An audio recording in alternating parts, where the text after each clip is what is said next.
Boa noite ou bom dia. Boa noite. Boa noite. A gente vai continuar falando sobre o resumo do livro, a segunda parte. E a Tawane, eu não consegui falar com ela, entrei em contato. E a Sarah, ela Ninguém, na conseguiu verdade. e a Sarah conseguiu acompanhar nessa segunda parte. Então, capítulo 12. 12. Então, no capítulo 12, ele retrata sobre a morte de Inês de Castro, que Inês era uma jovem tranquila e despreocupada, e ela vivia a passear nas margens do rio Mondego. Então, Inês, ela tinha sempre em sua cabeça o nome de Dom Pedro, que seria o futuro rei de Portugal, a quem amava e com qual mantinha um longo relacionamento.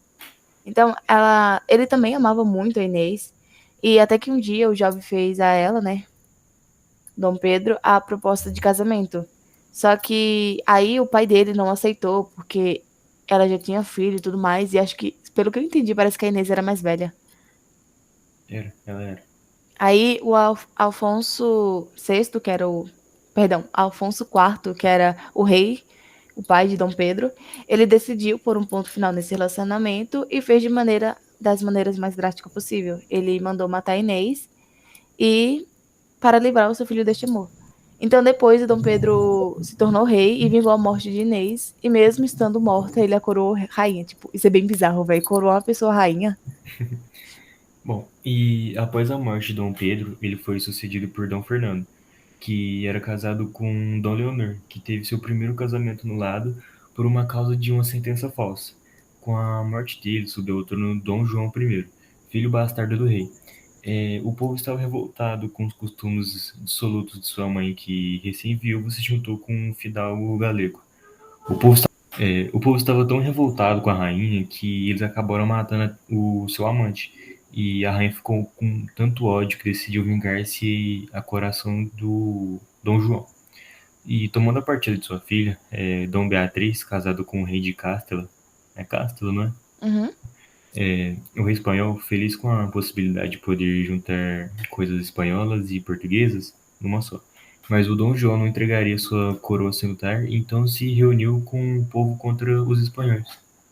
Então, resumindo, nesse capítulo 12, teve de relevância a morte de Inês de Castro, que era o amor eterno de Dom Pedro, e a morte também do amante da rainha e o casamento de sua filha com o rei espanhol. E ele ficou muito alegre, porque naquela época, quanto mais terras você tinha, mais demonstrava o seu poder.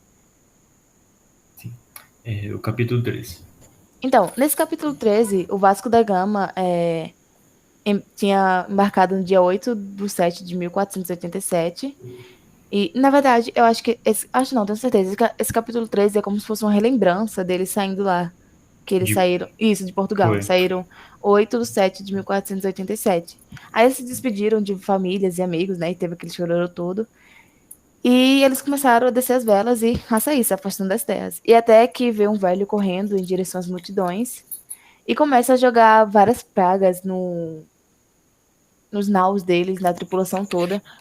E ele tava meio que brabo, revoltado, né? Que xingou muito. Bom, eu achei essa do capítulo 3, acho que esse foi a relevância, isso e outras coisas. Ele foi desbravando mares até chegar em uma ilha onde viu homens negros. Ele tentou fazer amizade com ele e deu um monte de bugigangas como o Moro. Onde um. Meu Deus, Salete. Onde o Moro ficou feliz com aquelas tralhas. Vasco mandou Veloso ir até a terra e tentar fazer o contato com os habitantes dali. E Veloso foi capturado pelas tribos, então Vasco foi até a terra para tentar falar com eles e liberá-lo. O Vasco, no caso. Então, nesse daí, acredito que a relevância desse capítulo foi a, a prisão do Veloso e a liberação dele, tipo, a luta. Capítulo 14. Os nós encontraram no meio da escuridão. No meio da escuridão que se mexendo, que assimilava um monstro, e na verdade era um monstro. Ele estava em cabos das tormentas no finalzinho da África. E o monstro era chamado de Adamater, perguntou a tripulação. Então, aí após Vasco da Gama desafiar o tal monstro, ele começa a contar sua triste história, que Ele serviu no exército de Netuno por apenas estar apaixonado por uma ninfa chamada Tétis, e ele combateu os deuses na Guerra dos Titãs. Então, como ele estava lá ajudando Netuno no exército dele, Tétis prometeu que seria prisioneira dele condicionalmente, porque ele tinha um plano de ajudar no exército e pegar Tétis para ele, tipo, com autorização dela ou não, não importava o que ela pensava. E se ele ajudasse no exército, né, como eu falei. Então, aí teve uma vez, antes da guerra acontecer, acho que aconteceria à noite, né? Ele estava lá de tarde sentado na areia, e aí veio a linda Ted saindo do mar, provavelmente nua, né? Porque ela era uma ninfa. E ele foi se aproximando dela, e quando eu penso que não, tipo, ela transformou ele em uma rocha, tipo, não dá pra, no livro eles deixaram bem específico, mas é com as palavras um pouco complicadas, eu não consegui imaginar muito. Mas é como se fosse uma rocha, sabe, cheia daquelas algas de pântano, sei lá. Enfim, e após essa conversa, é como se eles tivessem Vasco da Gama e sua tripulação, junto com Adamastor, que é o monstro, ficaram meio que íntimos e assim eles conseguiram passar pelos cabos da tormenta. Pelo cabo das tormentas. Sim. E em 6 de 1 de 1497, eles chegaram a uma ilha onde foram recebidos muito bem e batizaram aquela ilha de Bons Sinais. E após contar essas histórias ao rei da Melinda, deu a eles ao piloto de confiança e com isso eles seguiram viagem. Então, nesse capítulo 15, o Baco, de novo, né, o rei de um vinho, estava relembrando seus dias de glórias. E planeja outra vez uma vingança contra os portugueses. Capítulo 16. Alguns fidalgos havia difamado por pirraça a honra de 12 damas. Eu acho que isso aqui é uma história que. Acho não, né? Tenho certeza. É uma história que o Marujo estava contando. Então, lá na Inglaterra, alguns fidalgos estavam difamando por pirraça a honra de 12 damas. Então, tipo, naquela época, se você falar que tal mulher já fez tal coisa, aí acabou a honra dela e mais ninguém quer ela, nenhum homem, né? Tipo, ela tem que estar intacta. Então, aí as damas tiveram que lutar contra essas difamações, porém, ninguém dos amigos, famílias quis lutar em seu nome, porque, tipo, lutar contra os cavaleiros ingleses poderia levar à morte, né? Se ou o cavaleiro inglês morria, ou a pessoa que estava lutando contra ele iria morrer. Os familiares e amigos eles não quiseram batalhar por seus nomes, aí então os portugueses decidiram lutar pelos seus nomes. Por isso que eles acabaram vencendo os ingleses em combate e restaurando a honra dessas mulheres. Certo. Agora o capítulo. Aí, no capítulo 17, a tripulação de Vasco da Gama passa por uma terrível tempestade, que é muito forte. E aí ele começa a clamar os deuses, porém o céu parecia ser surdo de tão... Tipo, tinha muita nuvem, obviamente, né? Foi. Aí teve... Eu lembro de uma cena inesquecível, né? Tipo, passou pela minha cabeça na hora. Que foi a morte daquele marujo lá, cujo... Tipo, é como se um pedaço de madeira do barco tivesse quebrado e formado um negócio bem pontudo e apontou para o Marujo. Só que aí ele abaixou a cabeça, porém, mesmo assim, o negócio cortou o couro cabeludo dele, que aí caiu no mar. Se eu não me engano, era tipo uma coisa que era semelhante a uma chapa, algo assim. Eu me É, lembro que era algo assim. era como se fosse uma espada, sei lá, de É, madeira. Enfim, aí depois disso, né, a deusa Vênus interveio de novo para ajudar os portugueses e conseguiu acalmar a tempestade com a ajuda das suas ninfas, como sempre. Aí a ninfa Oríntia, acho que é assim que se fala, ela vai conseguir acalmar o terrível vento, que é o vento do norte, que se chamava Bóreas. E aí, Vênus sela uma união com o vento do norte através de um beijo muito quente. Minha gente, essa parte eu fiquei tipo, caralho! Perdão, meu Deus. Vai, agora é a vez da Sara. capítulo 18. É minha vez, né? Uhum. 1, 2, 3 e... Agora eu vou ler o capítulo 18. O Samorim de Calicut. Os marinheiros das 3 caravelas tiveram muito serviço depois do temporal, espansado, e o resto dos dias da noite gastando e não consertar os estragos que os ventos e as ondas tinham feito nas velas. Aí, no convés, 8 marinheiros tratavam-se de a grande vela de São Miguel, rasgado do alto abaixo a grossa linha de zigue-zagueava. Zigue-zagueava. Isso. Nossa, gente, eu não tô contando isso, não. Eu tô ficando assim. A ordem do mestre e... Não, a ordem do mestre. E para ele, a grande vela tivesse consertado o mais rápido possível, pois precisavam aproveitar os bons ventos que haviam restado da grande tempestade. Enquanto isso, o grupo MED, que estava metido no cesto da Gávea, trouxe o seu algoz. Isso, tá certo. Algoz que morreu no temporal.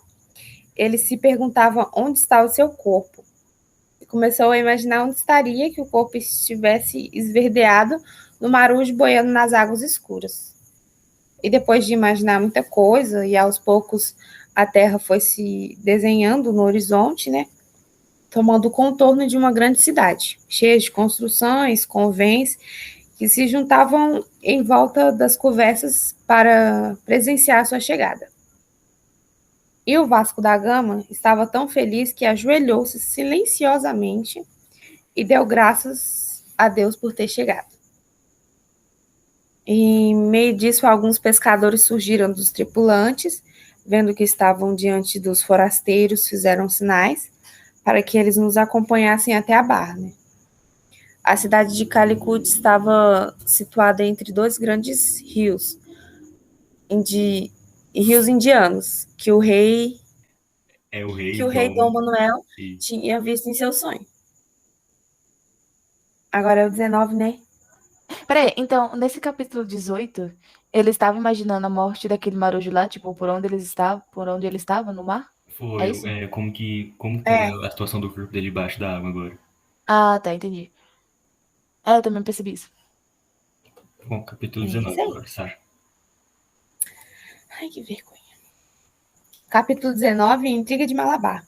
Assim que amanheceu, o catual... Catual... Gente, é umas palavras muito difíceis, eu não dou conta de falar, não. Eu sou baiana e gaga. Mas tá certo, é catual mesmo. Ah, tá, que bom. Mandou chegar sobre seus aposentos, o Mouro... Ah, tá tirando, né? Ué, moça é desse jeito. Moça é desse jeito mesmo. É uns nomes meio estranhos, mas é desse jeito. A vida em obter mais detalhes daquela gente. A única que posso afirmar, falou o Moro, e que estes homens vêm diante da Europa, distante, né, Da da distante Europa. Europa. Isso. Que ela Que ficava fica próxima à próximo da terra minha terra. dele. Isso. Que a mesma determinação demonstraram em suas guerras contra a vizinha Espanha, sendo vitoriosos na maioria das vezes. Então, eles ganham as guerras na maioria das vezes. Né? Foi. Catual. Gente, que palavra, meu Deus. Catual, alarmado com o ânimo guerreiro daquela gente, decidiu ir visitar ele na própria armada dos portugueses, que permaneciam estacionados em alto mar. Assim que chegaram, foram recebidos no nau Capitânia, pelo irmão de Vasco da Gama e por Nicolau Coelho. Sobre essa salva de tiros festivos que o encheu o ambiente de alegria e de regozijo. O que é isso? Regozijo. Depois a gente tira essas dúvidas. Algumas dúvidas que vou apresentando, nós vai tirando depois no finalzinho. Caravela, e na caravela estavam estendidas dois pendões, que era dois pendões e bandeiras vermelhas, onde se viam pintados vários episódios da história portuguesa. Paulo da Gama, porém, ele pediu que antes disso se acomodassem junto com seus acompanhantes Junto com seus acompanhantes. e eles provassem todo o seu vinho. Quanto ao Rômulo que sustenta, é aquele mesmo que o bastão floreado que o seu companheiro Baco costuma empunhar prova de que eram ambos bastante amigos. E depois de muitos acontecimentos, o comandante recebeu com grande alegria os dois marinheiros. E depois de libertar dois comerciantes, o Moro, ele ordenou que levantassem âncoras e pusessem as velas a todo pano, antes que chegassem à barra e a esquadra vinda de Meca. Sim. E, na verdade, eles não só descobriram o caminho para as Índias, como levavam consigo as provas materiais da importância da descoberta que eles fizeram. Tipo, incluindo 2 dos malabares, que tinham ido devolver os reféns portugueses, aprisionados à força. Isso, Aprisionados à força. foi. E o Moro, cansado do estilo de vida de muçulmano, assim por dizer, ele converte inclusive a religião cristã, decidindo dar um novo rumo à sua vida em terras portuguesas. E afirmou. E também logo todos poderiam rever seus familiares e amigos e receber do rei a recompensa, né? Após tantos trabalhos e sacrifícios passados em terras e mares inóspitos. Capítulo 20. O Cupido e as Ninfas. Vênus, ele ficou sempre preocupado com seus prodígios. Prodígios? Com seus pode ser prodígios, protegidos, pode ser que seja assim. Ele resolveu fazer uma surpresa para eles antes que retornasse à sua terra. E o jovem deus da morte tinha um papel importante a desempenhar nessa surpresa. E quando Vênus chegou, ele encontrou seu filho em meio aos seus ajudantes, consertando arcos e fabricando um novo estoque de flechas. Quando a viu, o jovem ergueu-se e correu para encontrá-la. Tendo tido isso, alguns problemas com ela, tratando-se de Baco, eles sentaram-se no balanço de flores sobre uma sombra de uma grande árvore e sob o vento dos pássaros. Sim, disse que você está envolvido com grandes projetos e que escolheu este povo a fim de que ele restabelecesse seu culto a exemplo dos romanos, ou algo assim. Então, aí ele falou que era verdade, que tinha grandes simpatias pelos portugueses. E falou isso apertando as mãos dos filhos entre as suas. Então, foram tantas as armadilhas que preparou os portugueses, tipo, perseguindo, se entregam durante toda a viagem do Oriente, que ele foi obrigado a se envolver e ajudar. Então, com a guerra que havia vindo, Cupido pegou seu arco e chamou seus ajudantes para auxiliar eles. Os Sagitários imediatamente abandonaram suas linhas e forjas e correram a pegar seus arcos, partindo com seu líder à frente, pelo céu azul, numa imensa revoada de homens alados. Gente, eu não sei o que é alados. Eu esqueci, eu pesquisei essa palavra, mas esqueci. Enfim, de homens alados. Então, armados de suas resplandecentes armas. Aí, em frente do magnífico do cortejo, ia a deusa Fama, empunhando sua potente trombeta. Esqueci a palavra. Ai, meu Deus. Ela estava empunhando sua potente trombeta, apregoando aos 4 ventos e virtudes dos portugueses.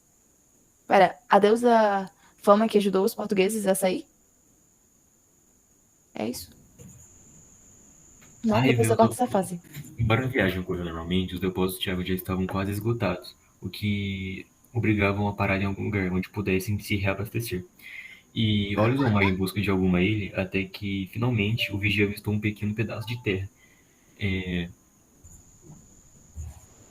Aí esta canção falava do futuro glorioso que esperava a nação portuguesa na administração da Índia recém-descoberta. Finalmente eles chegaram na Índia, né? Enumerando todos os vice-reis portugueses que iriam governar aquela terra por longos anos, e pela lei e pela espada. Então, e exalta também os feitos heróicos que seriam praticados por os portugueses. Era, enfim, uma bela canção profética, embora a verdade seja dita, os convidados parecessem muito mais interessados no momento em desfrutar daqueles agradáveis instantes de alegria e descontração. Aí cada português, com efeito, tinha ao seu lado um copo cheio de vinho e uma linda mulher, suavemente perfumada, que era suficiente para lhes escapar os sentidos de dever à pátria por algumas boas horas. Essas mulheres eram as ninfas ou eram outras coisas? Agora você me pegou, eu não consigo lembrar agora. Eu acho que eram as ninfas, parece que eram as ninfas. Enfim, então, acabou o livro. E era para ter estudado sobre o quentismo na aula passada, porém a gente ficou muito focado no livro. Então vamos falar agora. Bom, o quentismo ele foi um conjunto de produções literárias produzidas no Brasil no século XVI. A característica do quentismo envolvia a descrição do território, os hábitos alimentares, de higiene, de trabalho, das populações indígenas, as grandes navegações, os recursos naturais dos lugares explorados e o trabalho realizado pelos padres, que era os jesuítas, missão jesuítas, acho que é assim que se chamava naquela época. Sara, é você. E o quentismo também ele é dividido em 2 tipos de literatura, a informativa e a catequética.